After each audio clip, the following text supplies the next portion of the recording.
এক মুহূর্ত আর সময় নষ্ট করা যাবে না, বিশেষ করে পলিসি মেকিং কপিতে কোনোভাবেই আর সময় নষ্ট করা যাবে না। এর মধ্যে আবার নতুন আর এক আশীর্বাদ অথবা চ্যালেঞ্জ আকারে সভ্যতার সামনে হাজির হয়েছে, সেটা হচ্ছে আর্টিফিশিয়াল ইন্টেলিজেন্স।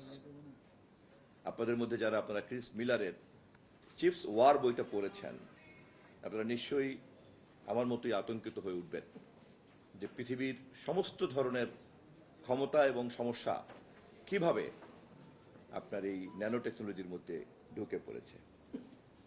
আমরা যদি এখনকার যুগের নিরাপত্তা সংক্রান্ত সংকটের দিকে তাকাই, তাহলে বুঝতে পারবো যে কেন তাইওয়ানের সাইবার চিপস সেমিকন্ডাক্টর যে ফ্যাক্টরি, এটার নাম জানো কি?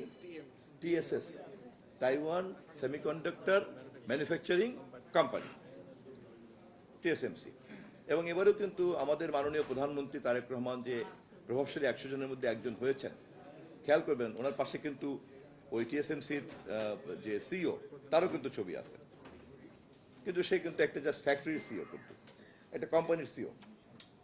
তাহলে চিন্তা করেন, আমি জাস্ট এটা বোঝানোর জন্য যে আগের দিনে মনে হতো রাষ্ট্র, রাজনীতি, ক্ষমতা আর কিছুই না, চিপস উৎপাদন করে, তাও তাইওয়ানের মতো একটা ছোট্ট দেশ চীন উপসাগরের পাশে।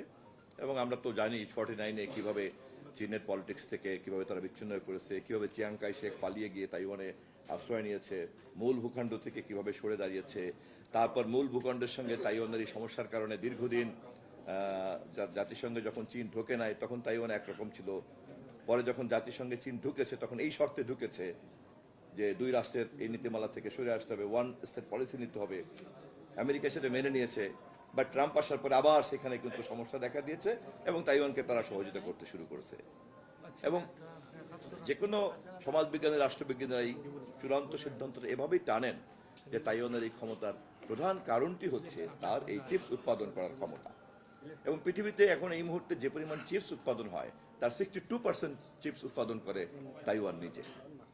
এবং চিপস ছাড়া ইন্টারনেট অন থিংস বলে না, আইওটি, হ্যাঁ আইওটি চলার কোনো উপায় নাই। আপনার রেয়ার ম্যাটেরিয়ালস, ইতিমধ্যেই রেয়ার আর্থ এটা সংগ্রহ করার জন্য এখন পৃথিবীতে সম্ভবত যারা যারা খুব বিজ্ঞানে অনেক দূর এগিয়ে গিয়েছেন, শকুনের চোখ দিয়ে মাটির নিচে কি কি আছে যারা দেখার ক্ষমতা রাখেন, তারা খুঁজে খুঁজে বের করছেন যে রেয়ার আর্থ কোথায় আসে। গত কয়েকদিন আগে পাকিস্তানের সঙ্গে স্ট্র্যাটেজিক প্যাক্ট হয়েছে আমেরিকার সঙ্গে। বার্মার এই সমস্যার একটা প্রধান কারণ হিসেবে অনেকেই মনে করেন যে বার্মার বেশ কিছু অঞ্চলে এই ধরনের ম্যাটেরিয়াল পাওয়া যাচ্ছে। আমাদের মতো দেশগুলিতে এরকম ম্যাটেরিয়াল যদি থেকেও থাকে, আমরা জানার আগে তা হয়তো চলে যাবে।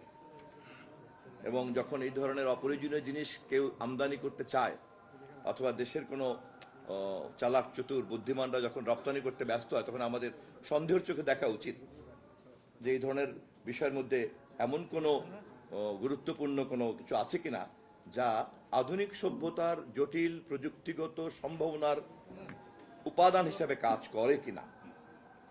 এই জিনিসগুলি জানার জন্য, বোঝার জন্য, দেখার জন্য পলিসি মেকিং লেভেলে যদি এই জায়গাটাতে আমরা না পৌঁছাতে পারি, তাহলে কিন্তু আমাদের অজান্তেই দেখা যাবে যা শেষ হয়ে গেছে, পরে আর আফসোস করে কিন্তু কোনো লাভ হবে না।